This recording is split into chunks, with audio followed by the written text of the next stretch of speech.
नमस्कार, गीतांश टीवी में आपका फिर से एक बार स्वागत है और मैं हूं आपके साथ प्रदीप कुमार। और मैं उपस्थित हूं एक बार फिर से आरबी क्योर में, जो गढ़वा में है। और हमारे साथ उपस्थित हैं डॉक्टर आर रत्नप्रिया मैम जी, जो आप लोगों को समय समय पर सजेस्ट करते रहती हैं स्किन रोग के बारे में। आइए मैम से रूबरू होते हैं। बहुत बहुत स्वागत है मैम आपका गीतांश टीवी में। Thank you so much. मैं doctor R Ratnapriya from RB cure clinic Garhwa Jharkhand. मैंने समय समय पे लोगों को बहुत सारे स्किन प्रॉब्लम्स के ऊपर जो बाइट बना के सौंपा है। आज मैं नेक्स्ट एक बाइट बना रही हूँ जो सोराइसिस के ऊपर होगा। तो आज चर्चा करेंगे प्रदीप जी सोराइसिस के ऊपर। सोराइसिस क्या है, ये क्यों होता है और इसके लिए हम क्या करें कि कुछ राहत मिल जाए, क्योंकि सोराइसिस एक ऐसा बीमारी है जो आपको परमानेंट इसका कोई सल्यूशन नहीं निकलता है। लोगों को लगता है कि ये ठीक हो जाएगा, दवाइयों से ठीक हो जाएगा, बट ऐसा नहीं है। जानकारी होनी चाहिए पब्लिक को कि जो उन्हें प्रॉब्लम हुआ है वो है क्या और उसको कैसे सही रख पाए।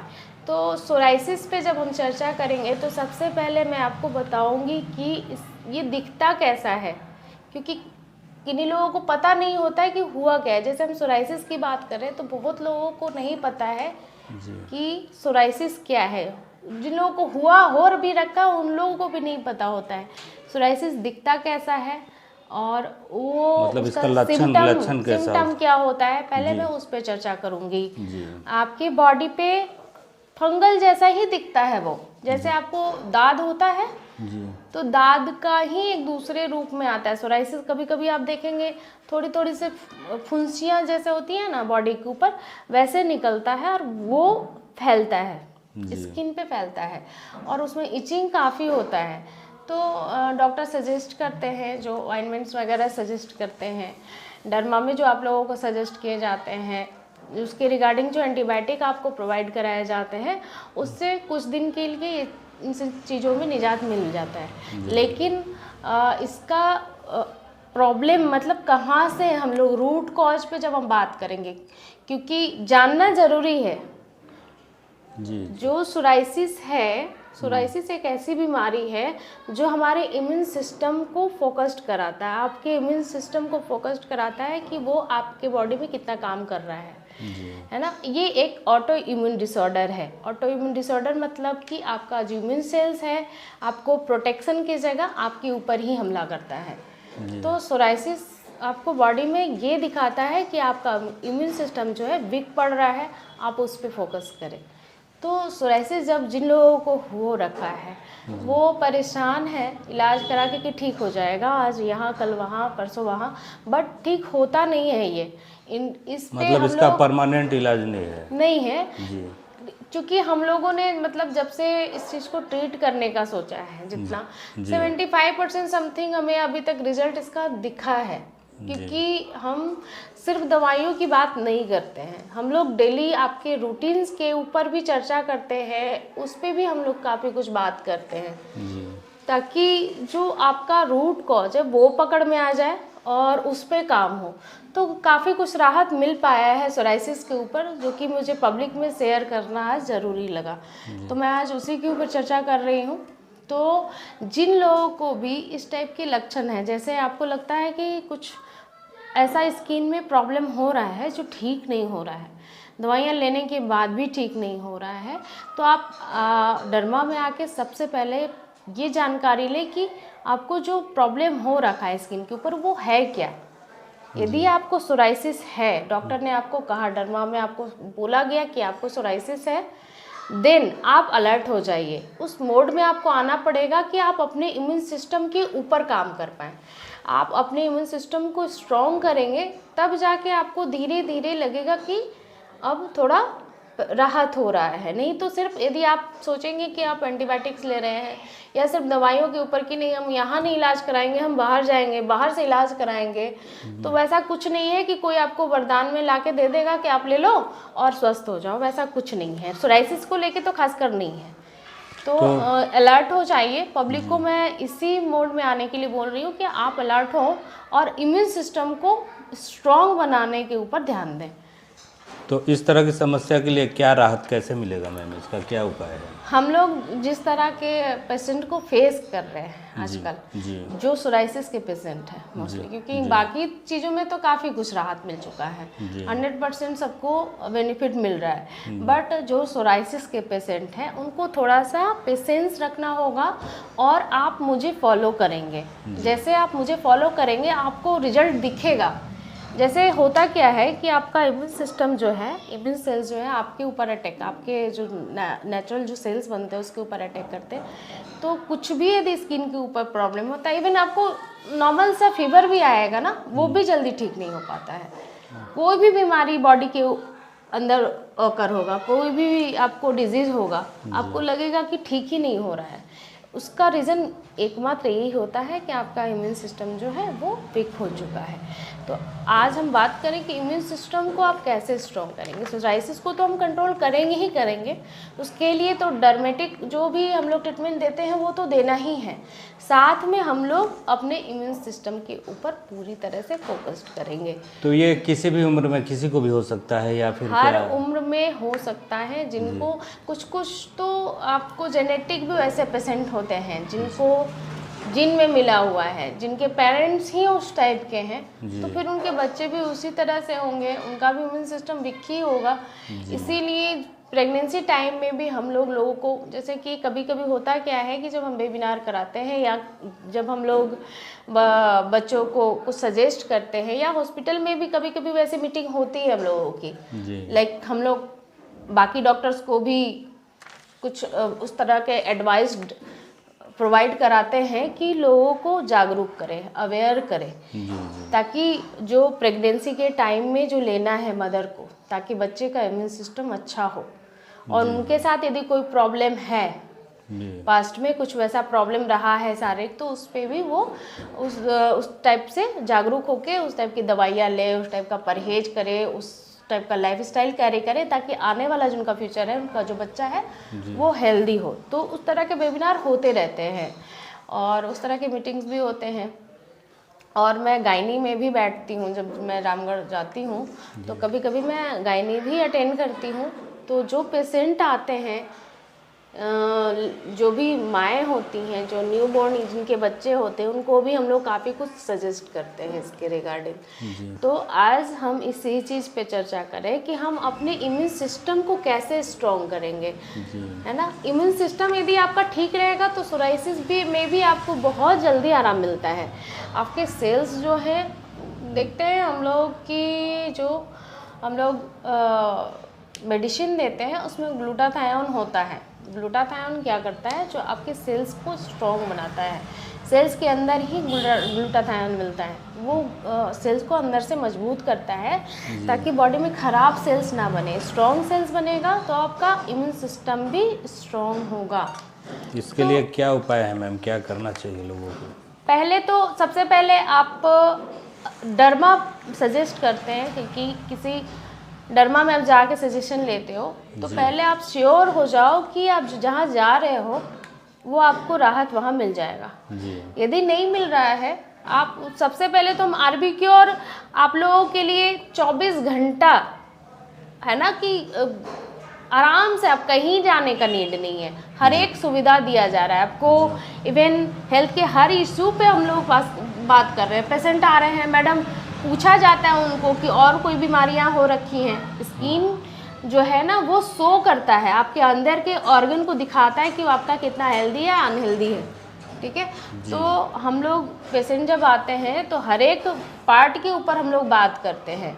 तो इससे ज़्यादा सुविधा मुझे नहीं लगता है कि इंडिया में और कहीं मिलने वाला है। हर तरह की समस्या पे बात करते हैं, उनके डाइट प्लान पे बात करते हैं, उनके डेली रूटीन पे बात करते हैं। और फिर फॉल्ट तो ऐसे ही पकड़ में आ जाता है कि कहाँ से फॉल्ट आ रहा है, फिर उसको बाकायदा हम लोग पूरा सजेशन देते हैं कि नहीं, आपको ये चीज़ करना है हर हाल में और ये चीज़ अवॉइड करना है। और वो जब करते हैं तो उसका रिजल्ट उनको खुद दिखता है।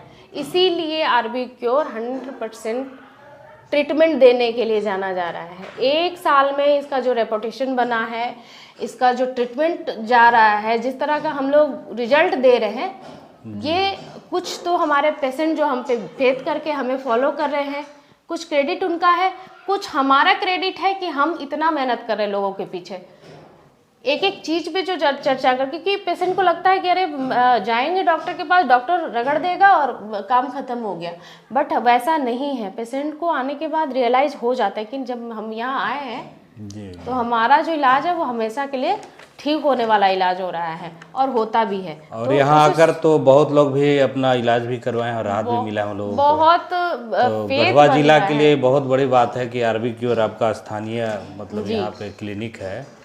तो आप भी अगर किसी चीज़ से परेशान है तो यहाँ पर बेझिझक आ सकते हैं और अपना इलाज करवा सकते हैं। अभी झारखंड और बिहार में कहीं भी स्किन टेस्ट का सुविधा उपलब्ध नहीं हो पाया है, जो कि हमने दे रखा है।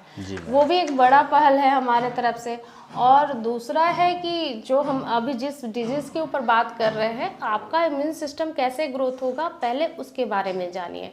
आप लोग जो टाइमिंग को लेके डिस्टर्ब है ना, सुबह में लेट उठना और रात को लेट सोना, ये आपके इम्यून सिस्टम को ख़राब करता है, मेटाबॉलिज्म को ख़राब करता है। ये दोनों सबसे पहले सुधारना है। प्राणायाम पे विशेष ध्यान देना है आपको। 2 प्राणायाम इम्यून सिस्टम को बनाने के लिए, एक तो आपको वॉक करना चाहिए, सुबह का फ्रेश ऑक्सीजन बॉडी में जाता है, वो भी इम्यून सिस्टम को काफ़ी अच्छा ग्रोथ कराता है। तीसरा कि विटामिन सी का रेगुलर बेसिस पे इंटेक करना है। एवरी डे बेसिस पे आपके खाने में विटामिन सी होना चाहिए। और विटामिन सी को कभी भी, जैसे कि विटामिन सी में आता क्या है, विटामिन सी का रिच सोर्स है आंवला, अमरूद, विटामिन सी का अच्छा सोर्स है ऑरेंज। आप इन सब चीज़ को कच्चा कंज्यूम कीजिए, पका के नहीं, किसी तरह से हीट करके नहीं, और एवरी डे बेसिस पे करिए ताकि इम्यून सिस्टम अच्छा हो। साथ में साफ सफाई का ध्यान रखना है। खाने में रेगुलर बेसिस पे स्ट्रीट फूड नहीं लेना है, क्योंकि स्ट्रीट फूड में जो पॉइजन जा रहा है वो भी इम्यून सिस्टम को ख़राब कर रहा है। यहाँ पे यदि आप फोकस कर गए तो आपका इम्यून सिस्टम धीरे धीरे स्ट्रॉन्ग होगा और सोराइसिस में काफ़ी राहत मिलेगा। दूसरा कि आपको डरवा में संपर्क करना है, सीधे आरबी क्योर आइए। आपको कहीं भी दौड़ने का की नीड नहीं है, कोई भी आपको इस तरह से सजेस्ट नहीं करेगा, कोई भी गाइड नहीं करेगा। इवन आपको दवाइयों का पूरा थैली पकड़ाया जाएगा, आप उसको खा खा के परेशान होते रहोगे और कोई उपाय नहीं सूझेगा, क्योंकि हर एक चीज़ का इलाज सिर्फ मेडिसिन नहीं है। आपको इंटरनल एक्सटर्नल हर एक पार्ट को देख के ट्रीटमेंट लेना है, तब जाके सोराइसिस में आपको कुछ राहत मिल जाएगा। और यदि उसको कहें कि हम रूटली क्योर कराएं, तो हम उस पर भी फोकस किए हुए हैं कि किसी तरह से हम जो बिगड़े हुए इम्यून सिस्टम जो बेकार हो रहे हैं, उनको भी हम लाइन अप कर रहे हैं, समय समय पे गाइड करते रहते हैं। वैसे लोगों को मैं रेगुलर मतलब वीकली बुलाती हूँ कि नहीं, आओ और हमारे संपर्क में रहो ताकि तुम मिसगाइड ना हो, और अपना इलाज जो है ना, जिस तरह से मैं चला रही हूँ वो तुम कंटिन्यू करो ताकि तुम अच्छे हो जाओ। वो सामने वाला जब अच्छा होता है, वो 10 लोगों के लिए प्रेरणा बन जाता है। तो हमारे लिए इस तरह के जो पेशेंट हैं मेरे लिए काफ़ी मायने रखते हैं। और मैं सर्च भी कर रही हूँ, अभी मेरा लगातार चल रहा है प्रयास कि सोराइसिस अच्छा हो जाए, क्योंकि अभी तक के इतिहास में गढ़वा में तो छोड़ ही दीजिए, बाहर का भी जो हमारे पास जो स्लीप आए हैं डॉक्टर्स के, उसमें भी सेम सिचुएशन था कि सोराइसिस जो है कहीं से ठीक होने वाला बीमारी नहीं है। लोगों को बस यही दिमाग में फिक्स हो गया है, लेकिन ऐसा नहीं है। यदि आप इम्यून सिस्टम को ठीक कर लेते हैं तो ये बीमारी भी धीरे धीरे आपको छोड़ देगी। तो आज का सलाह मेरा यही है कि आप इधर उधर ना दौड़ लगाएं, आरबी क्योर की तरफ मुड़े, स्किन टेस्ट कराना ज़रूरी है और डॉक्टर को फॉलो करना ज़रूरी है। एवरी टाइम एवरी बेसिस पे हम लोग जैसे चीज़ों को लेके चल रहे हैं, आप लोग उस चीज़ को फॉलो कीजिए और स्वस्थ रहिए। और एक बात और है, अभी हमारे राज्य झारखंड में और पश्चिम बंगाल में भी निपाह को लेके लोगों को अलर्ट किया जा रहा है। CS और DS भी इसके गाइडलाइंस जारी कर चुके हैं और हम लोग इसके ऊपर भी फोकस करके पेशेंट को अवेयर करा रहे हैं। तो आप लोग के लिए भी एक संदेश है, एक मैसेज है कि कोई भी वायरस, कोई भी बाहरी सेल्स, कोई भी बाहरी बीमारी आपको तब लगता है जब आप उसके लिए जागरूक नहीं रहते हैं। आप उसके लिए जागरूक बने। थोड़ा सा भी शरीर में कोई भी फॉल्ट दिखे, जैसे कि लगातार नाक बहना, खांसी हो, खांसी जुकाम, सर्दी जुकाम जो नॉर्मल है वो दूसरे तरह से, जब वायरस आपके बॉडी के अंदर एंट्री लेता है ना तो दूसरे तरीके का, आपको नॉर्मल सर्दी खांसी नहीं लगेगा। फीवर भी आपको उतना तेज नहीं आता है स्टार्टिंग फेज में, मतलब हल्का छोटी सी बीमारी लाइट फीवर आएगा जी। और सिर में चक्कर आना, याददाश्त थोड़ा खराब होना, चीज़ें कौन कहाँ पे रख रहे हैं उस टाइप से आप भूलने लग रहे हो, काफ़ी वीकनेस फील हो रहा है, मसल्स में काफ़ी ऐंठन हो रहा है, पेन हो रहा है, तो तुरंत से अलर्ट हो जाओ। ये जो सिम्टम है ना, यही निपाह का सिम्टम है। और ये सिम्टम जो जिसने पहचाना स्टार्टिंग में, उसको अलर्ट हो जाना है हर हाल में। नहीं तो ये जो बीमारी है ना, ये समय नहीं दे रहा है, सीधे ब्रेन सेल्स पे हमला करके उसको डेड कर रहा है और फिर व्यक्ति का बचना जो मुश्किल हो जा रहा है। इसमें डेथ रेट बहुत ज़्यादा है। तो कैसे पता चलता है मैम कि निपाह वायरस मतलब ये एंट्री कर चुका है बॉडी में? मैंने अभी जो सिम्टम बताया जी, मतलब वो हाँ, सर्दी खांसी जो नॉर्मल जो आपको कफ या कोल्ड होता है, सर्दी खांसी होता है, उससे थोड़ा हटके इसमें आपको दवाइयाँ लेने के बाद भी आराम नहीं होगा। मतलब जो नॉर्मल आप कफ के लिए दवाइयाँ लेते हैं जी, उसको लेने के बाद में इसमें आराम नहीं होगा। इसके लिए अलर्टनेस मोड में ये भी करना है कि आप जैसे ही इस तरह के सिम्टम देखें, पानी एकदम तुरंत से बॉयल करके पीना शुरू करें। जो नॉर्मल जो हम लोग काढ़ा बनाते हैं उसको बनाना है, गिलोय का काढ़ा बनाना है, उसको इस्तेमाल करना है। विटामिन सी का इंटेक बढ़ाना है ताकि इम्यून सिस्टम स्ट्रांग रहे और इस तरह का बीमारी जो है आपके बॉडी के अंदर इंटर ना कर पाए। रेगुलर बेसिस पे दालचीनी, गरम मसाले जो हमारे भारत में है ना, वो बहुत अच्छे हैं हमारे लिए, करके जो मिलता है। हाँ, जैसे कि दालचीनी जी, काली मिर्च जी, और लौंग, अदरक, अजवाइन, ये जो मसाले हैं ना, ये एलर्जिक जो वायरस अभी चल रहा है, जैसे कि पिछले बार कोरोना आया था, अभी जो निपाह है उसमें काफ़ी आपको राहत देगा। उसका काढ़ा बनाएं, सुबह में आप गिलोय का टैबलेट भी खा सकते हैं खाली पेट, और गर्म पानी, जहाँ देखें कि थोड़ा सा भी इस तरह का सिम्टम बॉडी के अंदर आ रहा है, तुरंत अलर्ट मोड में हो, डॉक्टर से भी सजेशन लेना है। वो एंटीबायोटिक के साथ आप इन सब चीज़ों को करेंगे तो बहुत जल्दी राहत मिलेगा जी। तो अलर्ट रहिए, सावधान रहिए। और इसी के साथ मैं आज का बाइट समाप्त करूँगी। नेक्स्ट बाइट में हम मिलेंगे, दूसरे डिजीज़ के ऊपर चर्चा करेंगे, और बने रहिए हमारे साथ में इस वीडियो को शेयर भी कीजिए और कमेंट्स भी आप कर सकते हैं। हमारे पब्लिक को पूरी तरह से आज़ादी है कमेंट्स करने की, आप कमेंट्स करो यदि आपको कोई प्रॉब्लम है। इस बाइट के जरिए, इस कमेंट्स के जरिए ही आपको आंसर्स भी मिलेंगे, और प्रॉब्लम है तो आरबी क्योर आपके लिए हमेशा खुला है। आप लोग आरबी क्योर सदर हॉस्पिटल के सामने कौशिक मेडिकल में पंजीकरण कराइए और मुझसे सजेशन ले सकते हैं। विशेष जानकारी के लिए स्क्रीन पे जो नंबर दिया हुआ है इस पर संपर्क कर सकते हैं। कब से कब संपर्क कर सकते हैं मैडम, बता दीजिए आप। 12 बजे से 2 बजे तक क्लिनिक ओपन रहता है, लेकिन आप पंजीकरण पहले कराएंगे। 12 बजे से पहले जिनका पंजीकरण है उन्हें असुविधा नहीं होगी, उनका नंबर समय पे लगेगा और वो अपना आराम से ट्रीटमेंट करा पाएंगे। हम लोग अच्छा ट्रीटमेंट दे पाएंगे, सो दैट कि जो पहले से पेशेंट लगे हुए हैं उसके ऊपर से नया नंबर लेना थोड़ा प्रॉब्लम हो जाता है, क्योंकि एक के बाद एक हमें सारे जितने भी वर्क है ना, शेड्यूल है, उनको व्यवस्थित करने होते हैं। तो मैं अदर टाइम में पेशेंट को टाइम नहीं दे पाती हूँ। बाकी जो सर्विस वाले हैं जी, सर्विस में जो है उनको मैं संडे को टाइम देती हूँ 3 बजे के बाद, क्योंकि जो सर्विस में उनको बीच में टाइम नहीं मिल पाता है। तो जो 3 बजे के बाद संडे को संपर्क कर सकते हैं। संडे को 3 बजे के बाद उनका ट्रीटमेंट हो जाता है। बाकी लोगों के लिए मंडे टू थर्सडे मैं हूँ, और 12 बजे से 2 बजे तक क्लिनिक ओपन रहता है। 12 बजे से पहले नंबर लगेगा, और कोई असुविधा से बचने के लिए आप इस चीज़ को फॉलो ज़रूर करें। नंबर लगाने का जो टाइम है उसको फॉलो करें। तो स्किन से संबंधित या बालों से संबंधित कोई भी रोग क्या आपके ऊपर है तो आप आरबी क्योर में आ सकते हैं। यहाँ पे डॉक्टर रत्नप्रिया मैम बैठती हैं और संपूर्ण इलाज करवा सकते हैं। तो इसी के साथ आप लोगों का बहुत बहुत धन्यवाद, बहुत बहुत धन्यवाद मैम आपका। Thank you so much. जो आप थैंक यू पब्लिक के साथ। धन्यवाद। आरबी क्योर, यहाँ सभी प्रकार के स्किन एंड हेयर रोगों का इलाज होता है। यहाँ फुंसी, बरे, रुसी, झाइयाँ, बाल झड़ना, गंजापन इत्यादि के एक्सपर्ट डॉक्टर आर रत्नप्रिया द्वारा इलाज किया जाता है। साथ ही मशीन से स्किन टेस्ट की सुविधा उपलब्ध है। नंबर लगाने के लिए संपर्क करें। कौशिक मेडिकल हॉल, सदर अस्पताल के सामने, गढ़वा। विशेष जानकारी के लिए स्क्रीन पर दिए गए नंबर पर संपर्क करें।